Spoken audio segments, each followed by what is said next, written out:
आइए जानते हैं आज के कुछ प्रमुख अंतर्राष्ट्रीय खबरों को। पहले एक नजर आज की हेडलाइंस पर। चांद से मैच कुछ किलोमीटर की दूरी पर चंद्रयान 3 का लैंडर। इसरो ने बताया कब और कितने बजे होगी स्पॉट लैंडिंग।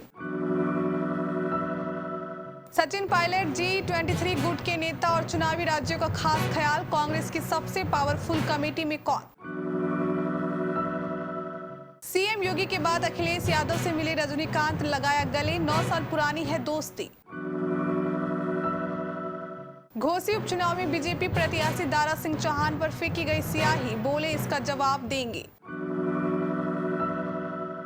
एमपी में बीजेपी को मिलेगी कितनी सीटें? अमित शाह ने दिया जवाब, ये तो जोशी ही बता सकता है। शिमला में आपदा, 5 वार्डों में भूस्खलन का खतरा, पलायन शुरू। रिहायशी कॉलोनियों में लगातार बढ़ रही दरारें। हिंदू राष्ट्र नेपाल की जय, बागेश्वर बाबा धीरेन्द्र शास्त्री का जलवा प्रदेश में भी कम नहीं। कुछ इस तरह सामने से दिखेगा अयोध्या का राम मंदिर, ट्रस्ट ने शेयर की फ्रंट लुक की तस्वीर। और नीलाम हो रहा सनी देओल का बंगला, गदर 2 से करोड़ों कमाकर भी नहीं चुका पाए लोन। एशिया कप के लिए टीम इंडिया की होने वाली है घोषणा, इन 17 खिलाड़ियों को मिल सकता है मौका। चंद्रयान 3 मिशन का लैंडर मॉड्यूल रविवार को डिविस्टिंग से गुजरते हुए चंद्रमा के और करीब आ गया है। लैंडर और रोवर की 23 अगस्त की शाम को चंद्रमा की सतह पर पहुंचने की उम्मीद है। इसरो ने ट्वीट कर कहा कि चंद्रयान 3 आगामी 23 अगस्त 2023 को लगभग शाम 6:04 पर चंद्रमा पर उतरने के लिए तैयार है।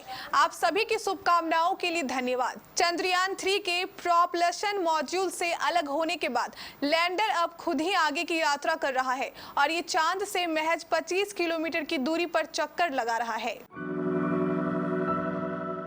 कांग्रेस अध्यक्ष मल्लिकार्जुन खड़गे ने पदभार संभालने के करीब 10 महीने बाद रविवार को नई कार्य समिति का गठन किया। कांग्रेस वर्किंग कमेटी में पार्टी की पूर्व अध्यक्ष सोनिया गांधी, पूर्व प्रधानमंत्री मनमोहन सिंह और राहुल गांधी समेत कई वरिष्ठ नेता शामिल हैं। अध्यक्ष पद के चुनाव में खड़गे को चुनौती देने वाले लोकसभा सदस्य शशि थरूर और राजस्थान के पूर्व उप मुख्यमंत्री सचिन पायलट को इस बार CWC में जगह दी गई है। CWC कांग्रेस में फैसले लेने वाली सबसे बड़ी कमेटी है। कार्य समिति में आनंद शर्मा, शशि थरूर, इनको भी जगह मिली है। इनको पार्टी के भीतर G23 गुट का सदस्य माना जाता है। इसके साथ ही कार्य समिति में चुनावी राज्यों का भी खास ध्यान रखा गया है। साउथ सिनेमा के सुपरस्टार रजनीकांत इन दिनों उत्तर प्रदेश में हैं। शनिवार को रजनीकांत लखनऊ में मुख्यमंत्री योगी आदित्यनाथ के आवास पर पहुंचे थे। यहां उन्होंने सीएम योगी के पैर छुए और बातचीत की। इसके बाद रविवार को रजनीकांत ने अपने दोस्त और समाजवादी पार्टी के प्रमुख अखिलेश यादव से भी मुलाकात की। अब अखिलेश यादव ने रजनीकांत संग इस मुलाकात के फोटोज शेयर कर दिए हैं। तस्वीरों में दोनों को एक दूसरे के साथ बैठकर बातचीत करते और गले लगाते देखा जा सकता है।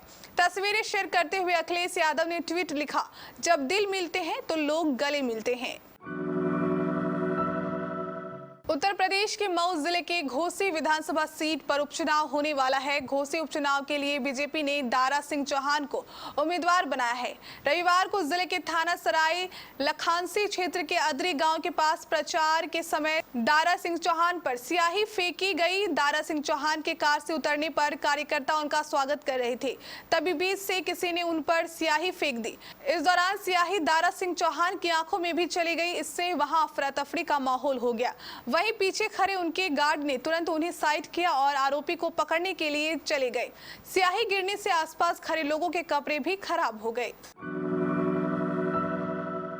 मध्य प्रदेश में साल के अंत में विधानसभा चुनाव कराए जाएंगे। बीजेपी और कांग्रेस दोनों ही अपनी जीत का दावा कर रही है। बीजेपी को चुनाव में कितनी सीटें जीतने का अनुमान है, इसको लेकर जब सवाल पूछा गया तो पार्टी के केंद्रीय नेतृत्व की तरफ से कोई स्पष्ट आंकड़ा नहीं पेश किया गया। दरअसल ये सवाल केंद्रीय गृह मंत्री अमित शाह से पूछा गया था, जो कि रविवार को मध्य प्रदेश चुनाव को लेकर एक विशेष अभियान को संबोधित कर रहे थे। अमित शाह ने रविवार को करीब कल्याण महाअभियान को संबोधित किया, जिसमें बीजेपी ने 2003 से 2023 का रिपोर्ट कार्ड पेश किया। राजधानी के 5 वार्डों की कई रिहायशी कॉलोनियों में दरारें बढ़ने से इनमें भूस्खलन का खतरा मंडरा गया है। लगातार बढ़ रही दरारों के बाद लोगों ने अब खुद यहां से पलायन करना शुरू कर दिया है। शहर के कृष्णानगर, फागली, नाभा, समहर हिल और अनाडेल वार्ड के कुछ रिहायशी इलाकों में बारिश से भूस्खलन का खतरा बढ़ गया है। खतरे को भांपते हुए लोगों को भारी बरसात में बेघर होना पड़ रहा है। अकेले कृष्णानगर वार्ड में ही अब तक 50 से ज्यादा परिवारों ने अपने मकान और ढारे खाली कर दिए हैं। रिहायशी कॉलोनियों में पड़ रही दरारों के बाद लोगों का पलायन जारी है। वार्ड के विष्णु मंदिर इलाके में 6 मकान ढहने से 19 परिवार बेघर हो गए। यहाँ 7 लगते अन्य मकानों को भी खतरा है। ऐसे में इनमें रह रहे 20 से ज्यादा परिवार शिफ्ट हो गए हैं। बागेश्वर बाबा के नाम से मशहूर धीरेन्द्र कृष्ण शास्त्री इन दिनों नेपाल में हैं। वह देवचूली में 3 दिवसीय राम कथा सुनाने के लिए नेपाल पहुंचे हैं। एक दिन पहले काठमांडू पहुंचने पर बागेश्वर बाबा का जबरदस्त स्वागत किया गया। हजारों की भीड़ बाबा बागेश्वर की एक झलक पाने के लिए एयरपोर्ट के बाहर खड़ी थी। बाबा ने भी किसी भी भक्त को निराश नहीं किया। देवचूली में राम कथा के पहले ही दिन बागेश्वर बाबा ने हिंदू राष्ट्र नेपाल की जय बोलकर माहौल बना दिया। उनकी राम कथा को सुनने के लिए हजारों लोग देवचूली के स्वासत धाम पहुंच रहे हैं। इससे पहले बागेश्वर बाबा ने ब्रिटेन में राम कथा सुनाई थी, जिसमें पहुंची भीड़ देख लोग हैरान हो गए थे। अयोध्या में बन रहे भगवान श्री राम के भव्य राम मंदिर की तस्वीरें समय समय पर राम मंदिर ट्रस्ट द्वारा जारी की जाती है। इनमें मंदिर निर्माण की प्रगति दिखाई जाती है। राम मंदिर ट्रस्ट ने निर्माण की एक तस्वीर ट्वीट पर जारी की है, जिसमें सामने से मंदिर का लुक दिखाया गया है। मंदिर का निर्माण इस तरह से किया जा रहा है जिससे कि ये 1000 साल तक सुरक्षित रह सके। राम मंदिर के निर्माण की नींव उस समय पड़ी जब प्रधानमंत्री नरेंद्र मोदी ने 5 अगस्त 2020 को भूमि पूजन किया। भूमि पूजन के 3 साल बीत चुके हैं। इन 3 सालों में राम मंदिर का 65% काम पूरा हो चुका है।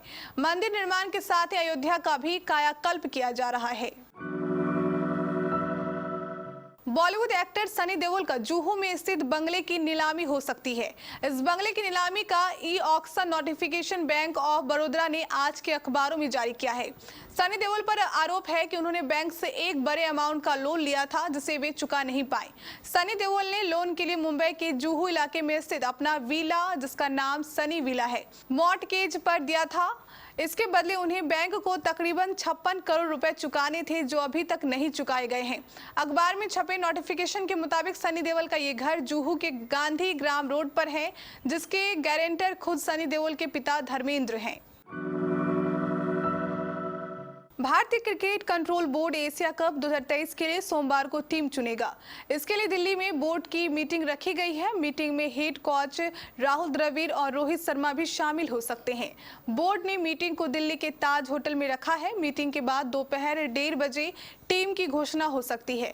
बोर्ड एशिया कप के लिए जसप्रीत बुमराह को उपकप्तान बना सकता है। बुमराह आयरलैंड के खिलाफ T20 सीरीज में फिलहाल कप्तानी कर रहे हैं। बीसीसीआई ने दिल्ली के ताज होटल में मीटिंग रखी है।